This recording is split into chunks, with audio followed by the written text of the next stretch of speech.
Boa noite, tudo bem com você? Eu espero que você esteja muito bem. Eu espero que a mão do Senhor Jesus esteja sobre sua casa, sobre sua família, abençoando você, alcançando você onde você estiver. Na casa mais humilde ou na casa mais abastada. Hoje a situação que estamos praticamente igual à nossa situação. Somos todos vulneráveis. E hoje eu tenho a certeza, mais do que nunca, que a nossa redenção está mais próxima do que imaginamos. E eu quero estudar com você a Bíblia hoje. Vamos junto? Vamos nessa junto? Você tem sua Bíblia? Então pegue aí a sua Bíblia na mão, feche os olhos, vamos orar mais uma vez. Grande Deus, nosso Pai, perdoa, Senhor, os nossos pecados, perdoa, Senhor, as nossas falhas, e ilumina, Senhor, a nossa mente, o nosso coração. Alcança, Senhor, cada filhinho teu e dê a ele a tua paz e o teu Santo Espírito em nome de Jesus. Amém. Eu quero agradecer a você que tem acompanhado toda essa série.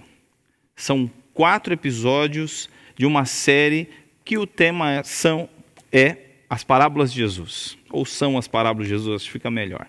E eu quero te agradecer por você que tem acompanhado essa série. Chegamos hoje no último episódio da série. E eu louvo a Deus pela sua presença. Agradeço a você que tem compartilhado esses vídeos. Eu agradeço você que tem feito parte da comunidade do UNASP Engenheiro Coelho. Não importa o lugar do mundo que você viva. Muito obrigado. Muito obrigado. Bom, hoje é o nosso último encontro com este tema. A partir de semana que vem teremos um outro tema a conversar, ok? Mas sobre hoje nós falaremos sobre a parábola das bodas. Você tem sua Bíblia aí pertinho? Você já orou com ela? Então abra comigo em Mateus capítulo 22. Mateus capítulo 22. Você vai conseguir acompanhar as informações, alguns slides foram preparados, e nós vamos intercalar entre eu falando com você e você vendo os slides, tá bem? Eu espero que você esteja ouvindo, e eu gostaria que você comentasse o que você tem achado dessa série. Comenta aí nos comentários, eu quero conversar com você. Quando terminar o culto, eu vou ali direto para os comentários do YouTube, do Facebook, eu quero interagir com você também. Muito bem, então nós temos hoje o último episódio dessa série. Iremos hoje falar sobre a parábola das bodas e eu quero trazer um contexto geral para você, tá certo? Então preste atenção nessas informações. A parábola das bodas, ela se encontra apenas em Mateus. Você percebeu que todas que nós usamos estão apenas em Mateus. Ela faz parte de uma sequência de parábolas também. Seu tema, sua comparação é o reino dos céus. A audiência. Quem é a audiência desta parábola? O povo, os sacerdotes e os anciãos. E o cenário? O cenário é interessante. O cenário é a escadaria do templo. E eu quero levá-lo ao primeiro texto que está em Mateus, capítulo 21, verso 23.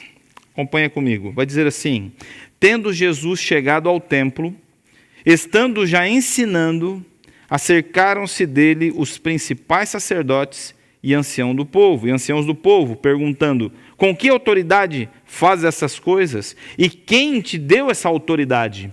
Aqui então Jesus começa uma saga de 3 parábolas. A primeira parábola, depois dessa pergunta, é a parábola dos 2 filhos.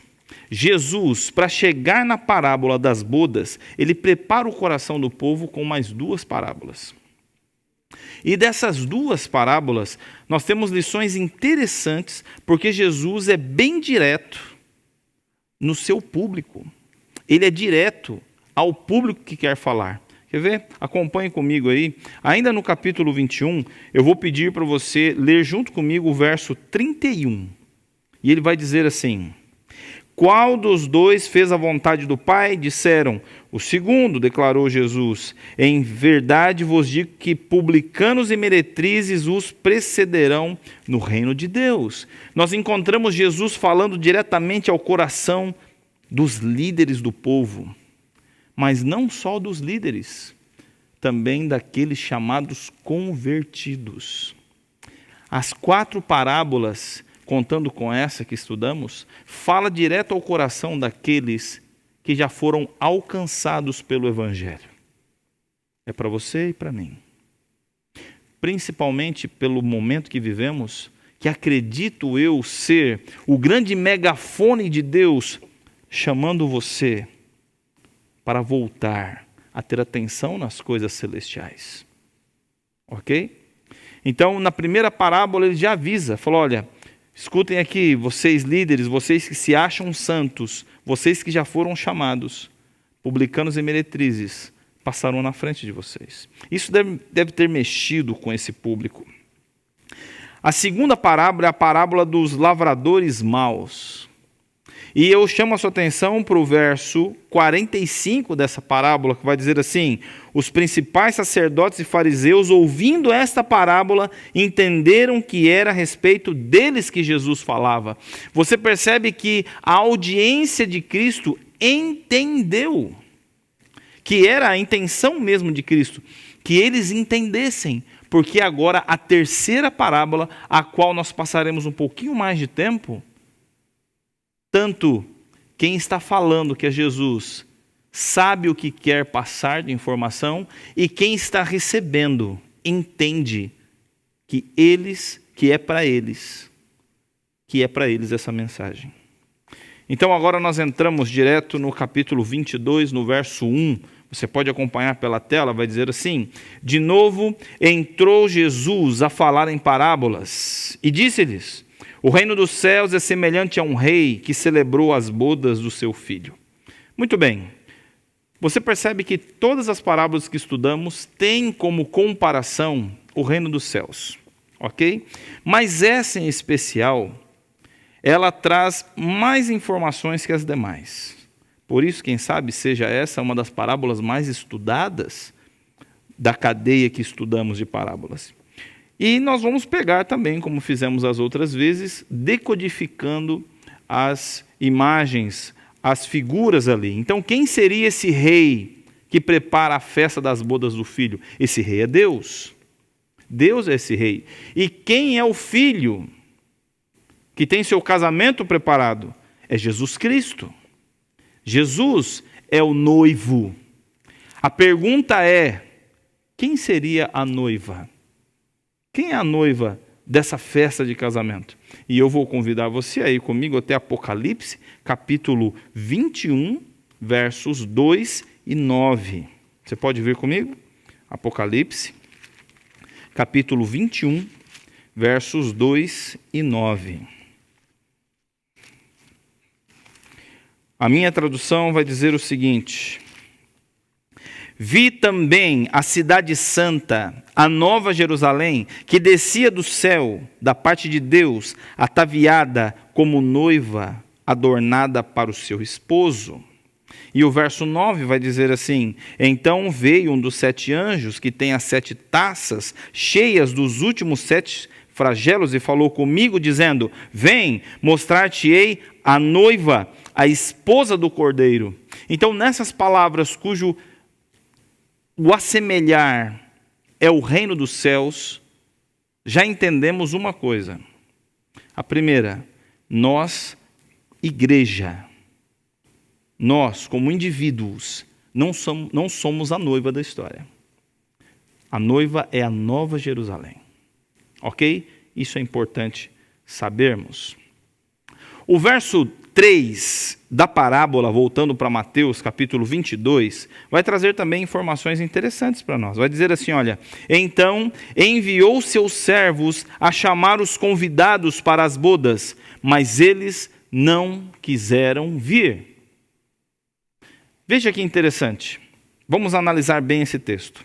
Aqui não diz que o rei envia os servos para convidar. Aqui diz que o rei envia os servos para chamar os que já foram convidados. É isso mesmo.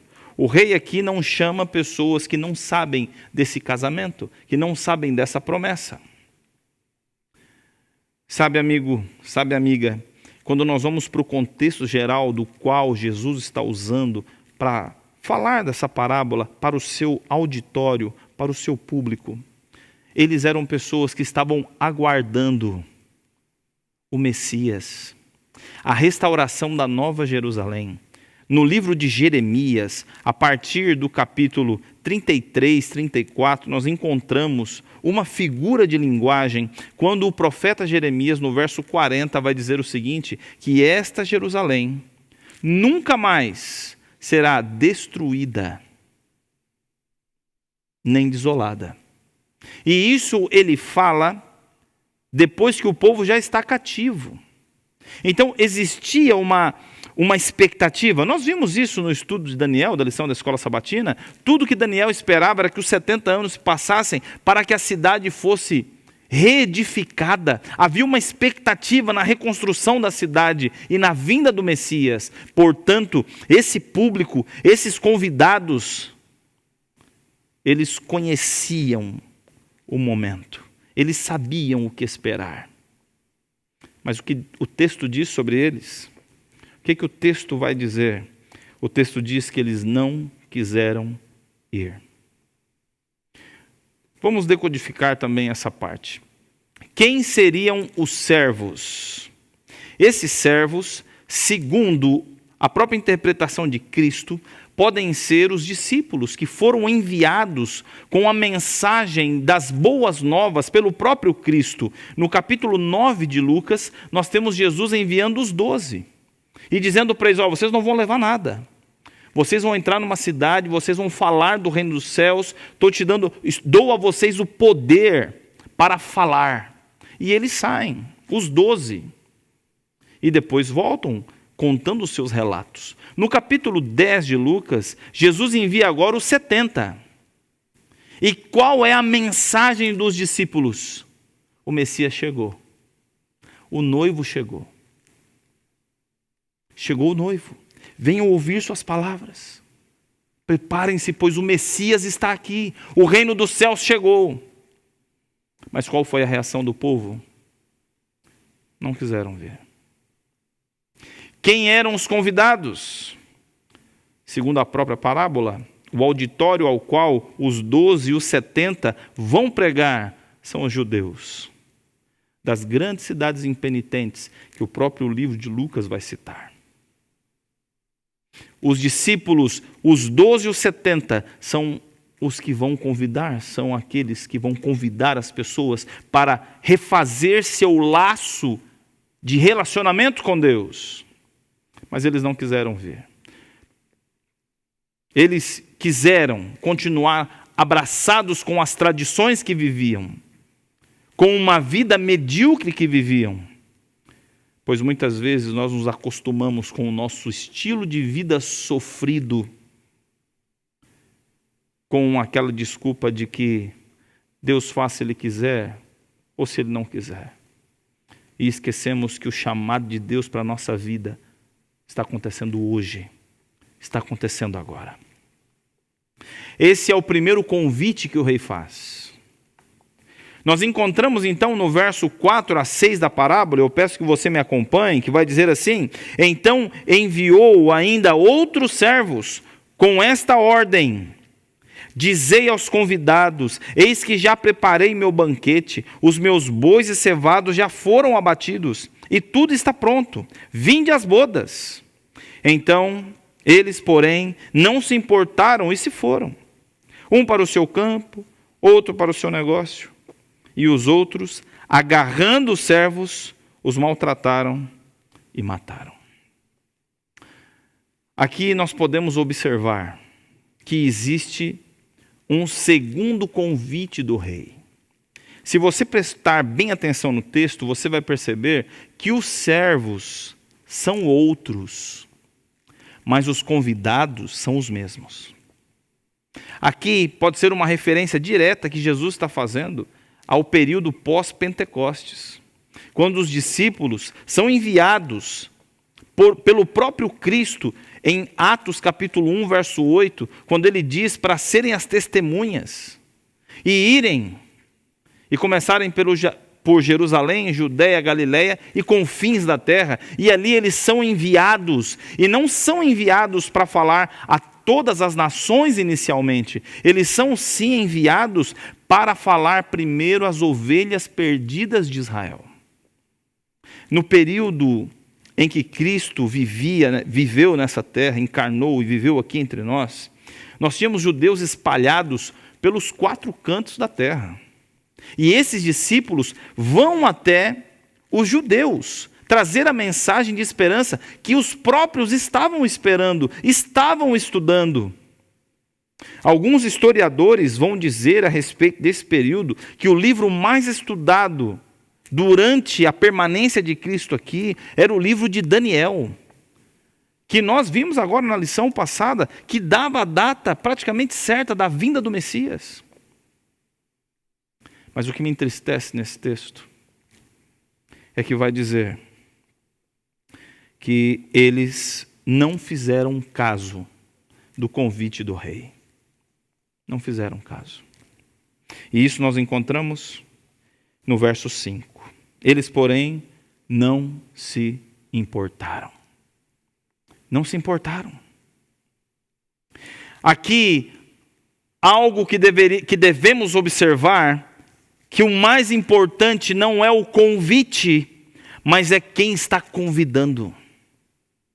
E quem está convidando essas pessoas para virem à festa? É o rei. Quando desdenham dos seus servos, que vão lembrá-los da responsabilidade desse casamento, eles não fazem simplesmente um desdém aos servos, porque o mensageiro, quando é enviado por um rei, ele não vai levar sua própria palavra, ele vai levar a palavra que o rei ordenou.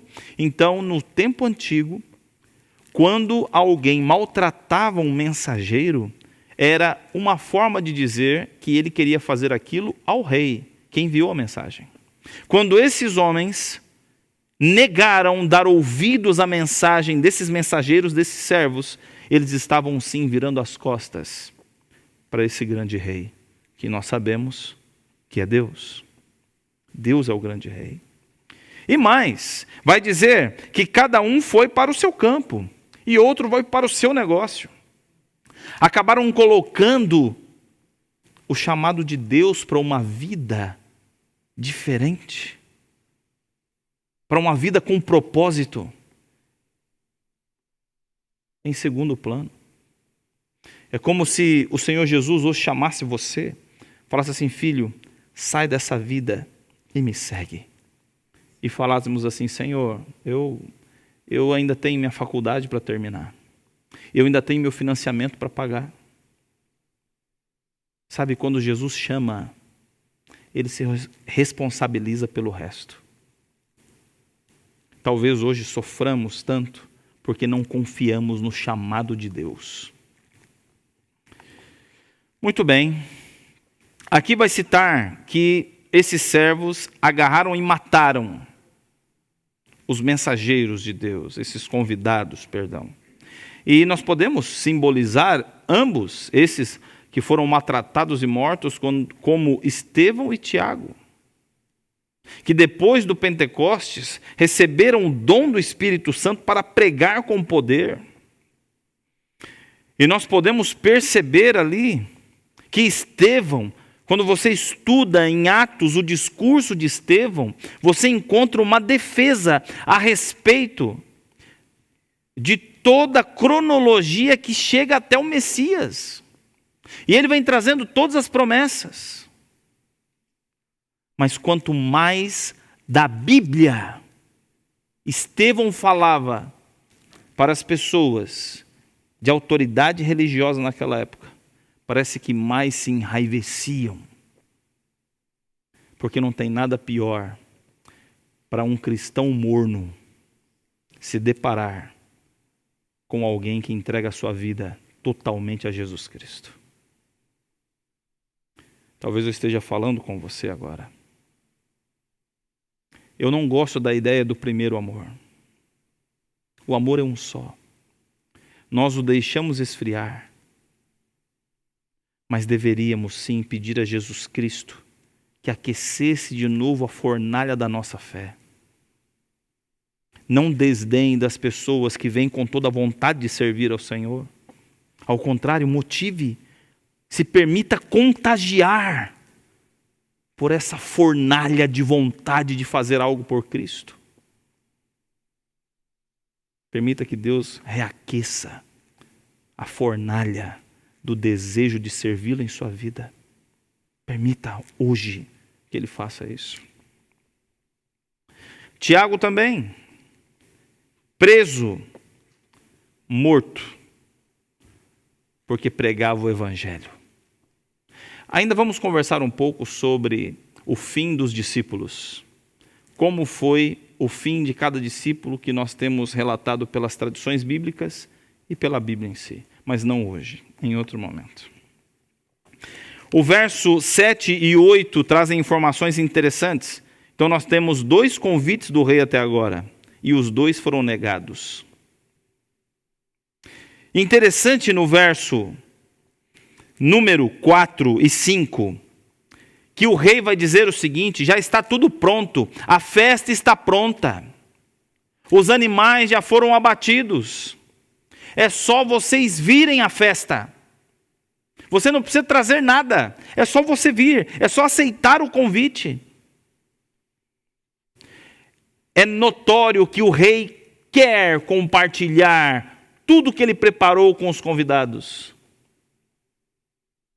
Mas são os convidados que não enxergam o valor de sentarem-se à mesa do rei. O verso então 7 e 8 vai dizer: esse rei fica irado, e enviando suas tropas, exterminou aqueles assassinos e lhes incendiou a cidade. Então disse o rei aos seus servos: está pronta a festa, mas os convidados não eram dignos. Eu gosto muito das manifestações, quando nos é apresentado as manifestações de sentimento, de emoção de Deus. E aqui nós temos Jesus dizendo que esse rei fica irado. E por quê? Porque lhe é negado a presença no convite que ele já fez. É Deus quem estava chamando. E o próprio Cristo disse que o problema não era a festa. O problema não era o convite. Mas os convidados não eram dignos. De acordo com a parábola do capítulo 21 dos 2 filhos e a parábola dos servos maus, nós entendemos que a referência direta que Jesus está fazendo é para os fariseus, para os anciãos do povo e para os escribas. A referência direta para eles. E também para o povo que estava ali, a escadaria do templo, enquanto Jesus pregava. Nós encaixamos, sim, essa situação do rei enviar as suas tropas e destruir a cidade, como a destruição de Jerusalém no ano 70. Um período de Páscoa. Haviam aproximadamente 3 vezes o número de habitantes da cidade, ao redor da cidade naquela situação, quando então o general Tito vem, cerca a cidade e destrói tudo, inclusive bota fogo no templo. Quando Jesus está indo com a cruz para o Gólgota, tem um momento que algumas mulheres começam a chorar de maneira escandalosa. E Jesus então olha e fala assim: olha, não chorem por mim, chorem por vocês mesmas. Jesus naquele momento está falando a elas como uma referência do que aconteceu no cerco de Jerusalém do ano 70. Você quer saber mais sobre isso? Acesse então o canal do NASP e você pode procurar dentro dos vídeos, principalmente o pastor Rodrigo Silva, o pastor Elias Brenha, o pastor Wilson Paroski e outros que falam sobre esse assunto, ou também você pode procurar na internet sobre isso no livro A História dos Hebreus. Tá bem? Procure essas referências, eu tenho certeza que você vai gostar. Mas o que mais me chama a atenção aqui é que Jesus Cristo chama o exército romano de as tropas do rei. E isso nos mostra, principalmente você que gosta de história, que sempre que um reino se levantava contra o povo de Deus, Deus dizia que era Ele quem enviava esses reinos. Foi assim com a Assíria, foi assim com o Egito, foi assim com a Babilônia, foi assim com a Medo-Pérsia, foi assim com a Grécia, e é assim com Roma, foi assim com Roma, e é assim até hoje. Sempre que os religiosos, sempre que aqueles que se dizem cristãos apostatam a pureza da fé, Deus levanta uma nação pagã para baixar a bola daqueles que se acham mais importantes que o rei. Eu não sei quem Deus está usando para colocar limite à sua rebelião. Eu não sei. Eu não sei quem Deus está colocando sobre você para te lembrar que nós não somos nada. Mas saiba, para aqueles que foram batizados nas águas, para aqueles que entregaram sua vida a Jesus, não tem nada que chegue à sua casa que não passe pelas mãos de Deus. Todas as bênçãos vêm de Deus, mas Deus também envia pragas para nos puxar a orelha, porque nós desviamos de um caminho que nós conhecemos. Não culpe o diabo pelo mal que acontece pela nossa rebelião. Conserte a sua vida e Deus mandará para longe qualquer coisa que Ele tenha colocado para trazer você de volta para os seus caminhos. O texto vai continuar. No verso 9, vai dizer: Ide, pois, para as encruzilhadas e os caminhos, e convidai para as bodas a quantos encontrardes. E saindo aqueles servos pelas estradas, reuniram todos que encontraram, maus e bons, e a sala do banquete ficou repleta de convidados. Você percebe aqui que há um terceiro mandado do rei, dizendo: vão buscar os meus filhos. Só que agora é um lugar diferente. Ele diz que eles devem ir nas encruzilhadas, nos caminhos, lugar que ficavam os marginalizados da época. Marginalizados não segundo o nosso ponto de vista, mas o ponto de vista do auditório de Cristo. E esses seriam os gentios, as prostitutas, os órfãos, os idosos, as viúvas, os aleijados, os perdidos.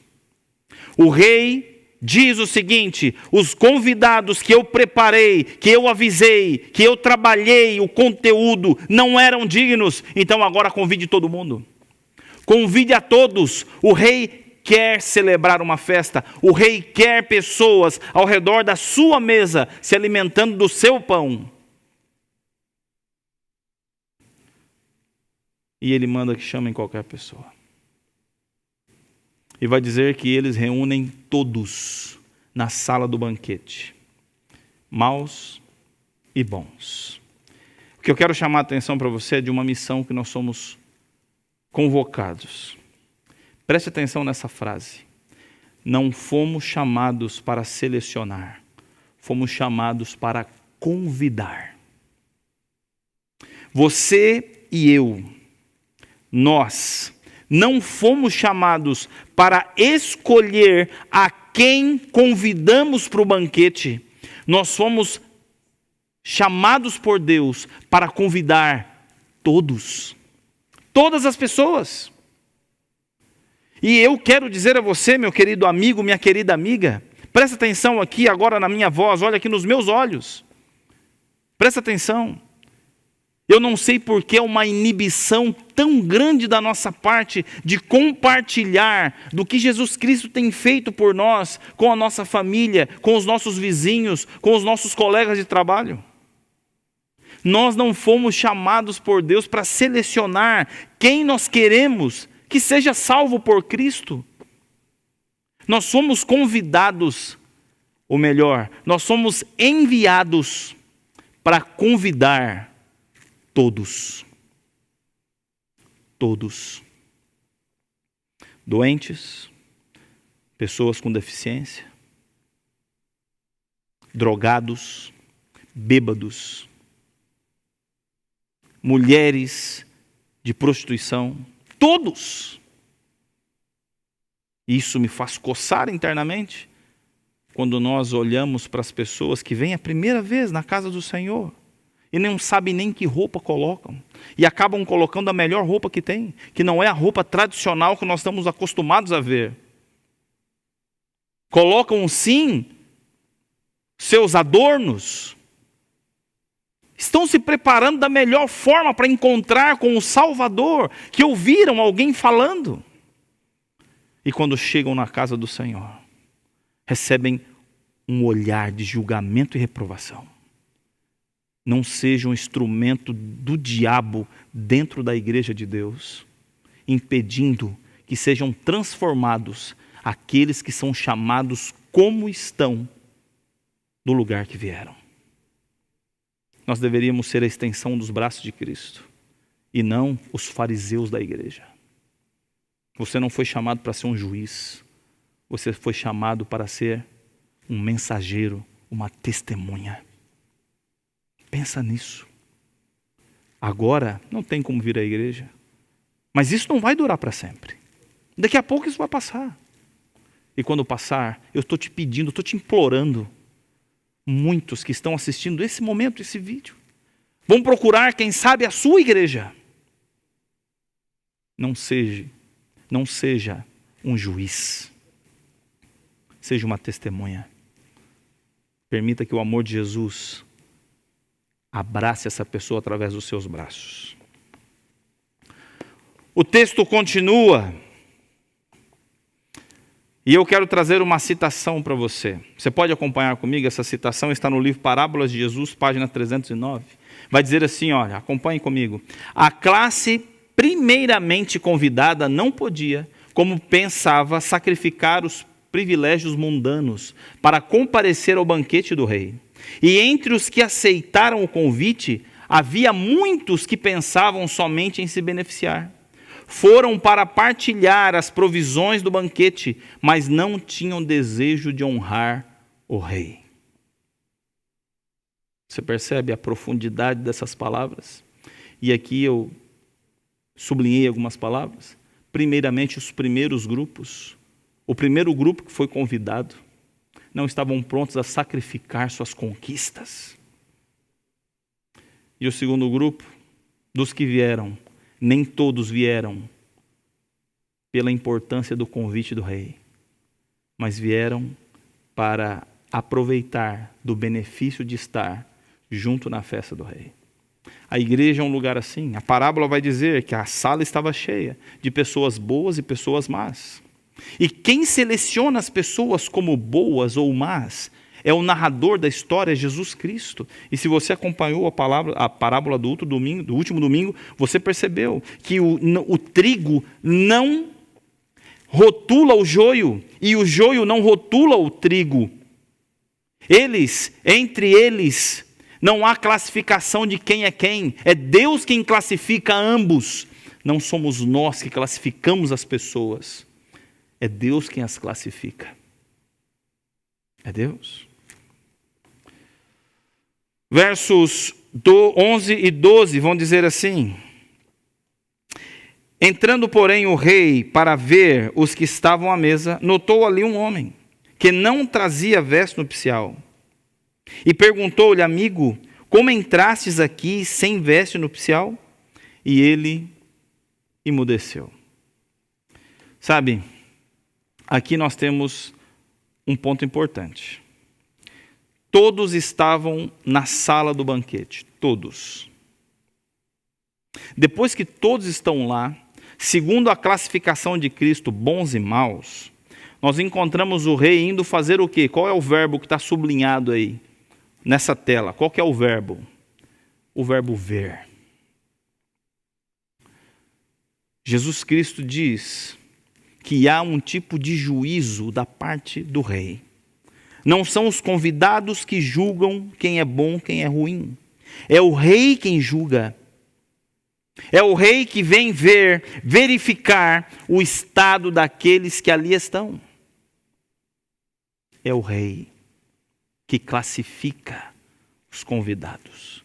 Não são os convidados que se autoclassificam. Outro ponto importante, a gente vai conversar sobre isso de maneira mais profunda daqui a uns minutinhos. Mas é importante você saber que nessas festas que aconteciam, e era comum na época de Jesus, quando um rei dava a festa, ele dava também uma roupa. Ele dava a roupa do convidado.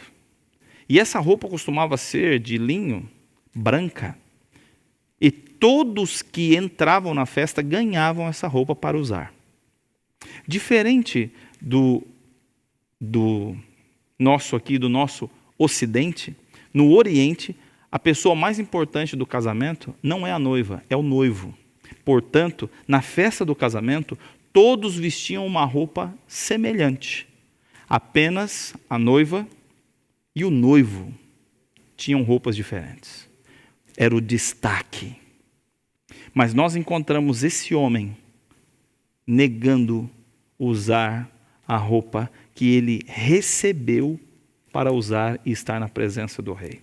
Mas antes de falar do que ele fez, da desfeita que ele fez, da veste que recebeu, eu tenho uma outra citação que eu acredito que você vai gostar. Acompanhe comigo. Vai dizer assim: enquanto os homens ainda estão na terra, sobre a terra, que a obra do juízo investigativo se efetua nas cortes celestes.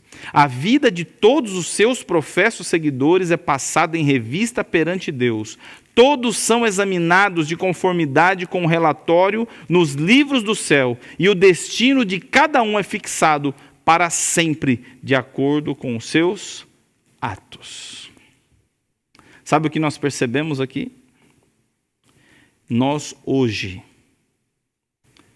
Eu me refiro, você que já aceitou a Jesus Cristo, e eu que já aceitei a Jesus Cristo, nós hoje recebemos ou passamos pelo juízo investigativo de Deus, aonde não serão os nossos pensamentos e intenções julgados, mas a nossa ação, o que fazemos. Eu não estou dizendo que você será salvo pelas obras, eu estou dizendo que você será julgado por elas. É isso mesmo. Você será julgado por elas. Mas Hernani, pastor, isso não vai contra a questão de Deus julgar também os pensamentos? Não, eu não estou dizendo que vai contra. Porque Deus sabe quando nós fingimos que o que estamos fazendo é para chamar mais atenção para nós do que para o nosso Salvador. Existem muitas ações de bondade que têm como foco chamar atenção para o homem, mais do que para Deus. E eu quero te pedir uma coisa. Todos sabemos que nossos irmãos precisam comer. Todos sabemos. Eu não sei se seria bem visto por Deus, ao entregarmos comida para alguém, registrarmos isso nas redes sociais. Estamos fazendo isso para quem? O que nós queremos mostrar com isso? Que nós somos bons? Estamos querendo mostrar que nos importamos? Quando o próprio Cristo diz que o que a sua mão direita faz, a esquerda não precisa saber. Eu quero te fazer um pedido. Não exponha as pessoas que você está abençoando. Abençoe. Porque quando assim fazemos, é ali que recebemos o nosso galardão.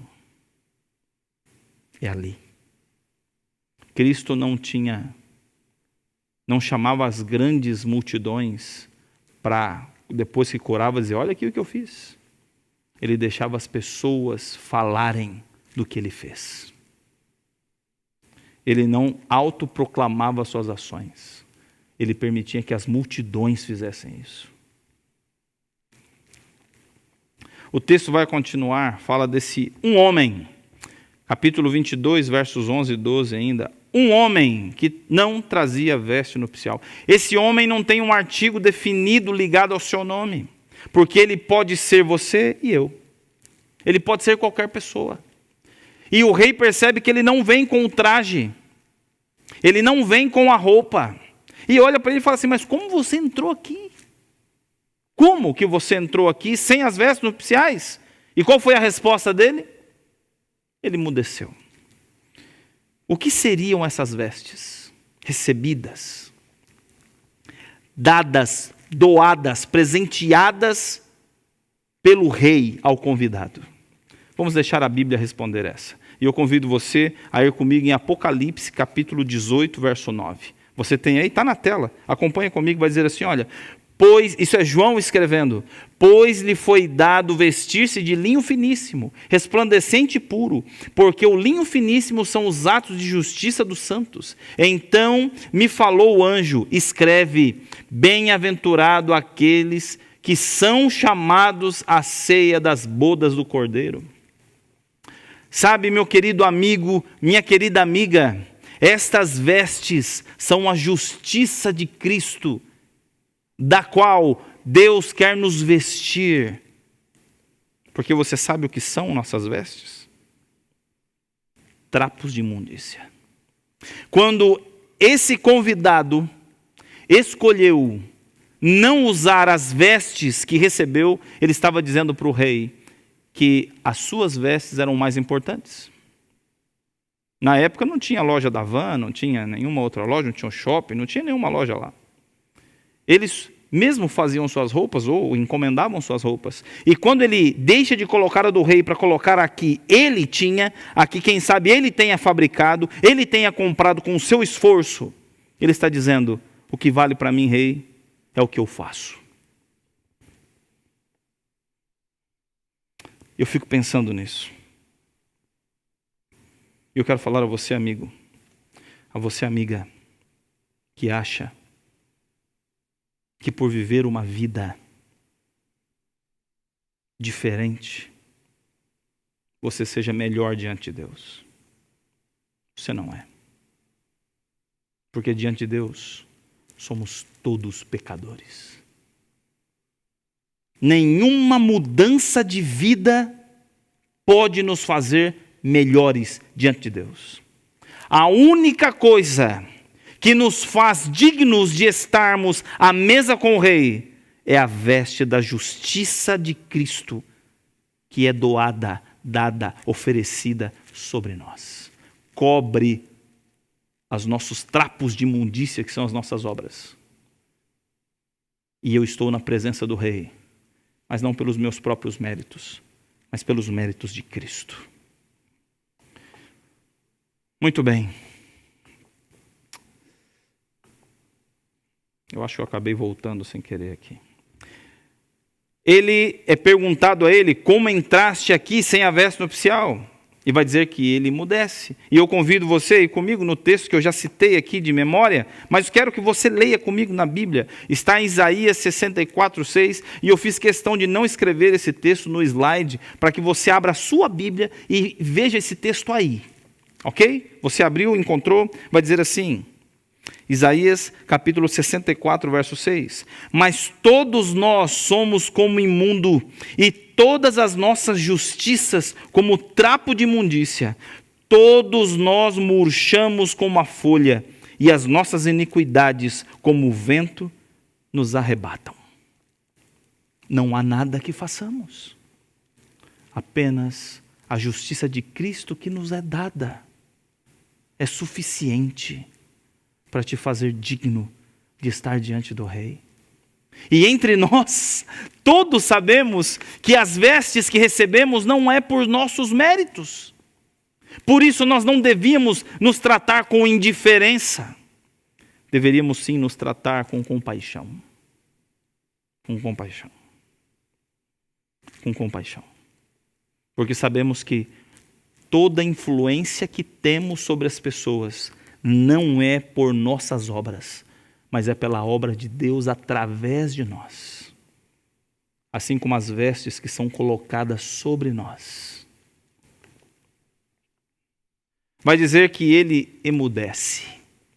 Ele não tem o que dizer, não tem o que apresentar, porque o que Deus oferece é grande demais para ele achar que pode apresentar alguma coisa digna diante do grande Deus. Sabe, presta atenção no que eu vou te falar. No dia do Senhor, no dia de Cristo, no dia da volta de Jesus, Ele não vai te perguntar como foi seu estilo de vida. Ele vai te perguntar se você aceitou as vestes que Ele te deu. É isso que Ele vai te perguntar. Ele não vai te perguntar o que você fez. Ele vai te perguntar se você o aceitou. Ponto final. Ponto final. Imagina se Deus chegasse para você hoje, que pode achar que é grande diante dele, e Deus se aproximasse com toda a sua glória diante de você, e perguntasse assim: filho, o que você acha de si mesmo?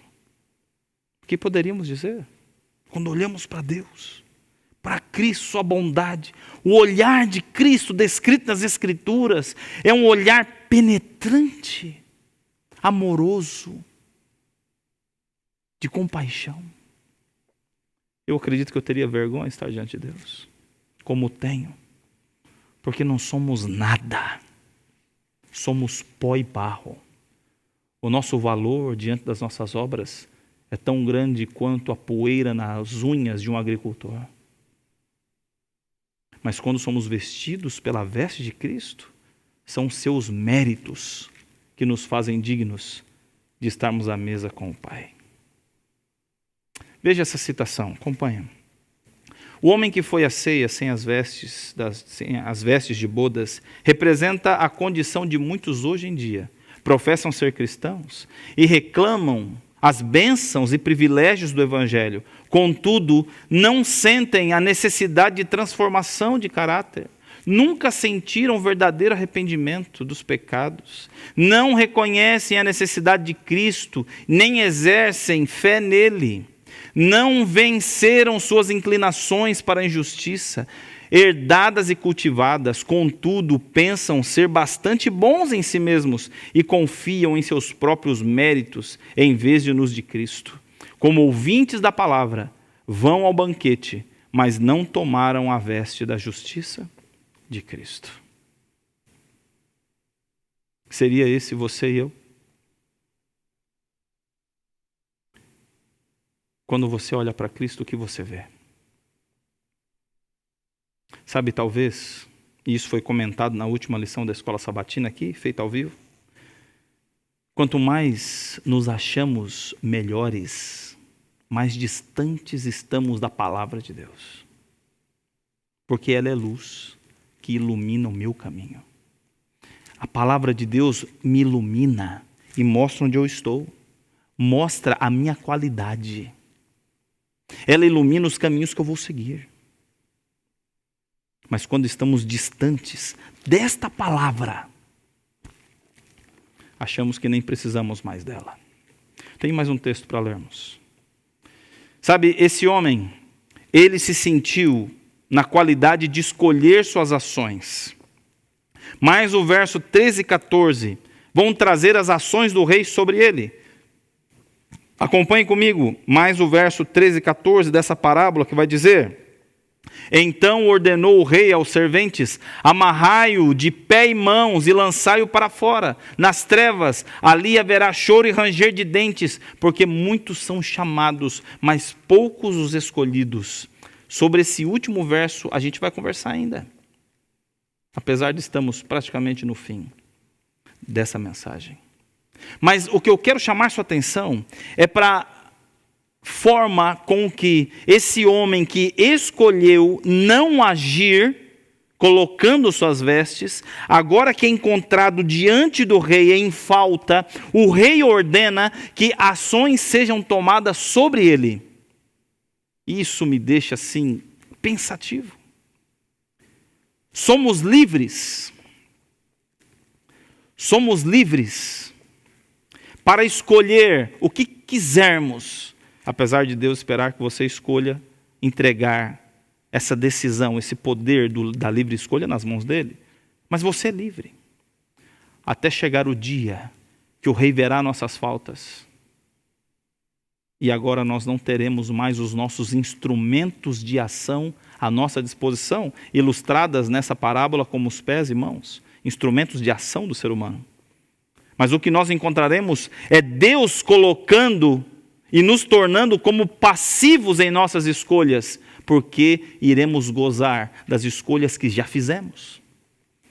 Eu quero ler um texto com você, que está em Apocalipse 22, verso 11. Esse texto está aí na tela, vai dizer assim: continue o injusto fazendo injustiça, continue o imundo ainda sendo imundo. O justo continue na prática da justiça, e o santo continue a santificar-se. Muito bem. Parece que Deus está dizendo que vai chegar um momento em que você viverá as consequências das suas escolhas. Haverá um momento em que o Espírito de Deus irá se afastar do coração dos que são rebeldes, mas nunca deixará de habitar no coração daqueles que são humildes. Nunca. Nunca. Ele está deixando o mundo no sentido daqueles que rejeitaram, mas nunca abandonará aqueles que aceitaram. Nunca. Vai dizer que ali haverá choros e ranger de dentes. Não é tristeza, é raiva. É raiva. Sabe por quê? Porque suas obras não foram aceitas. Assim como Caim, nós queremos oferecer para Deus aquilo que nós achamos ser melhor, quando nós encontramos Deus dizendo o que Ele quer de melhor. Veja esse texto. Acompanhe comigo. Parábola de Jesus, página 312. Não é bastante crermos que Jesus não é um impostor. E a religião da Bíblia não é uma fábula artificialmente composta. Podemos crer que o nome de Jesus é o único debaixo dos céus, pelo qual devemos ser salvos, e contudo, podemos não torná-lo pela fé nosso Salvador pessoal. Não é bastante crer na teoria da verdade. Não é bastante fazer profissão de fé em Jesus e ter nosso nome registrado no rol da igreja. Sabe, presta atenção no que eu vou te falar. A partir dessa citação, nós encontramos um convite. Um convite para a reflexão. Reflexão de como está a nossa vida. E para esse momento, eu te peço licença, porque eu quero me sentar para falar com você. Presta atenção no que eu quero falar com você. Muita atenção. Sabe, meu querido, estamos num momento da história que não dá mais tempo de brincadeira. Não dá mais para brincar. Não dá mais para fingir. Não dá mais. Não dá mais. Porque isso não vai ser suficiente para você. A nossa autoimagem não vai ser mais suficiente agora, meu querido. Não vai ser mais. É hora de nós vivermos o cristianismo que a Bíblia apresenta. É hora de começarmos. É hora de decidirmos que palavras chulas não devem mais fazer parte do nosso vocabulário. É hora de decidirmos que grupos de imoralidade, de sexualidade, devem ser extintos, apagados dos nossos celulares. É hora de abandonarmos as páginas imorais da internet, que são vistas na escuridão da noite. É hora de abandonarmos. É hora de apagarmos as fotos imorais que são recebidas do celular. É hora de apagar isso. É hora de parar de mentir. É hora da gente vestir as vestes de Cristo. E abandonar a bebida. Você sabe que está errado. Não espere pelas suas próprias forças conseguir abandonar isso. Você não vai. Você não vai. Cada vez que você chama o pecado para a luta, você vai perder. Porque ele é muito mais forte que nós. Abandone o ringue. aceite as vestes de Cristo. E aceite seu chamado. E eu quero te pedir uma coisa agora. Eu não sei se você está, quem sabe agora, bebendo no seu quarto, no escuro do quarto. Não sei onde você está. Se eu soubesse onde você está, eu ia ir te buscar. Uma boca de fumo, um prostíbulo, não importa. Liga para alguém, se você não consegue abandonar seu pecado. Liga agora. Liga para o seu pastor. Fala, pastor, eu quero voltar para Jesus. Porque daqui a pouco, amigo, não vai dar mais tempo. Daqui a pouco não vai dar mais tempo. Até quando você vai deixar o Netflix educar sua vida? Educar sua família? Até quando as séries vão ser os conceitos morais das suas escolhas? Jesus está voltando, amigo. E talvez estejamos vivendo os últimos anos da história desse mundo. E o que você está fazendo? Em quem mais você vai colocar desculpa? Quem mais você vai culpar? Quem? Eu te aconselho hoje. Levanta-te. Em nome do Senhor Jesus Cristo. Se levante do pecado. Peça ajuda. Ligue para o seu pastor. Liga para o seu ancião da sua igreja. Para o presbítero da sua igreja. Para o diácono da sua igreja. E fala com ele, olha, eu não consigo mais me levantar do pecado no qual estou. Jesus quer levantar você. Só foi expulso da festa aquele que não aceitou o chamado.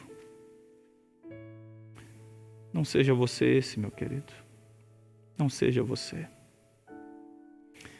Eu quero encerrar. E eu quero orar com você, assim como estou, porque eu acredito que você está assim na sua casa também. Porque nesse momento é uma conversa de um amigo para um amigo e para uma amiga. Ouve esse conselho.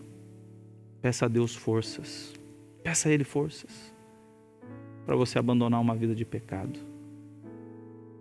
Apague os grupos que te fazem mal. Abandone os perfis fake por aí. Faça isso. Abandone a bebida. Abandone as drogas. Peça ajuda. E Deus não vai desamparar você. Não vai, nunca. Esse Deus que eu conheço nunca vai desamparar você. Você pode fechar os olhos como você está aí. Vamos orar juntos. Bondoso Deus, em nome do Senhor Jesus Cristo, tem misericórdia de nós, Pai. Porque nós não temos condições nem de nos levantar das nossas quedas. Mas entendemos que o poder, Pai, é teu, não nosso. Nós não temos força para vencer os nossos vícios. Não temos. Precisamos da tua graça, Pai, da tua misericórdia. Precisamos da tua ajuda. Senhor, nos tira desse lamaçal de lodo. Coloque os nossos pés sobre uma rocha e nos dê um cântico novo, um cântico de louvor ao Senhor. Senhor, levanta esse teu filho que está assistindo agora. Ajuda o Senhor a abandonar os pecados que o Espírito Santo já tem como pedra de toque nos informado, Senhor, que precisamos abandonar. Senhor, em nome do Senhor Jesus Cristo, alcança esse amigo, pois queremos estar juntos, vestidos da justiça de Cristo, ao redor da mesa, da qual os teus santos anjos servirão os santos salvos pelo teu sangue. Grande Deus, nos alcança, por favor, e não nos abandona, porque sem ti nada podemos. Pedimos em nome do Senhor Jesus Cristo. Amém. Deus abençoe você muito. Nos vemos semana que vem. Até lá.